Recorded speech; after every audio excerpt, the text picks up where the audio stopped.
سلام. یه قانون هست که میتونه از تنبلی فلاکت نجاتت بده، به اسم قانون 5 دقیقه.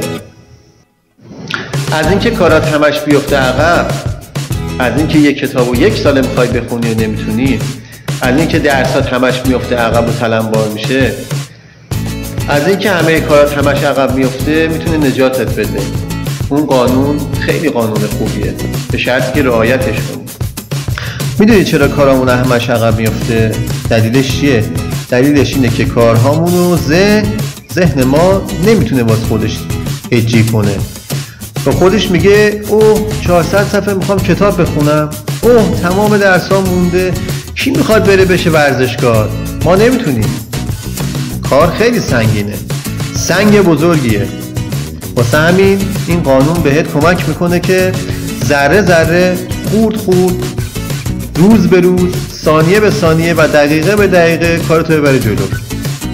وقتی کارو واسه سخت پیش میره که ذهنت کمکت نمیکنه، ذهنت یاریت نمیکنه. میدونی یعنی چی؟ یعنی اینکه ذهن کارو واسه تو سخت جلوه میده، یعنی واسهش سخت پیش ببره کارو. میگه چه سنگ بزرگیه، این کوهو میبینی به این عظمت، من نمیتونم ازش برم بالا.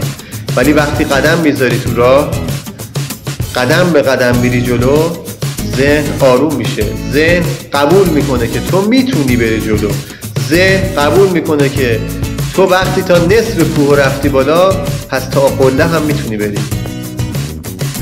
خب حالا میریم سراغ قانون 5 دقیقه. چی داره میگه این قانون؟ این قانون میگه واسه اینکه ذهن از پس کارات بر بیاد، مثلا میخوای یه کتاب 400 صفحه‌ای رو بخونی، بیا به ذهنت بسپار و بگو که من این کار رو فقط 5 دقیقه میخوام انجام بدم. یعنی چی؟ یعنی میخوام کتاب رو از کتابخونه بردارم، ورق بزنم و فقط 5 دقیقه بخونمش. همین. مثلا میخوام برم مشق بنویسم، بچه‌هایی که درس میخونن، چی میگه ذهنت بهت؟ میگه اوه بیای کتاب ریاضی رو باز کنی، جزوه بخونی، مسئله حل کنی. ذهنمون کمکمون یاری نمیکنه و واسه همین هر دقیقه میندازیمش عقب. اما موقعی که بیای بهش بگی من فقط میخوام 5 دقیقه بشینم پای این درس، ذهن میگه بابا 5 دقیقه که چیزی نیستش که، بذار من اینو انجامش بدم. برای همین ذهن راحت‌تر انجام میده و تو کارات پیش میبری. خب به کجا رسیدیم؟ 5 دقیقه میخوایم این کار رو انجام بدیم و ادامه بدیم، ممارست کنیم توی این کار. یعنی چی؟ یعنی میخوام هر شب فقط شبی 5 دقیقه کتاب بخونم، هر شب فقط شبی 5 دقیقه وقت بذارم نماز بخونم. دیدی یه عده میگن از شنبه میخوام نماز بخونم، آخ ماه رمضان بیاد روزامو میگیرم، ماه رمضان بیاد نمازمو میخونم. میدونی چرا؟ چون مهمترین کار شروع کاره. وقتی شما شروع به کار کنی، کم کم موتور روشن میشه، مثل ماشینی که توی زمستون میخوای استارت بزنی و هنوز ماشین سرده. اون استارت خیلی مهمه.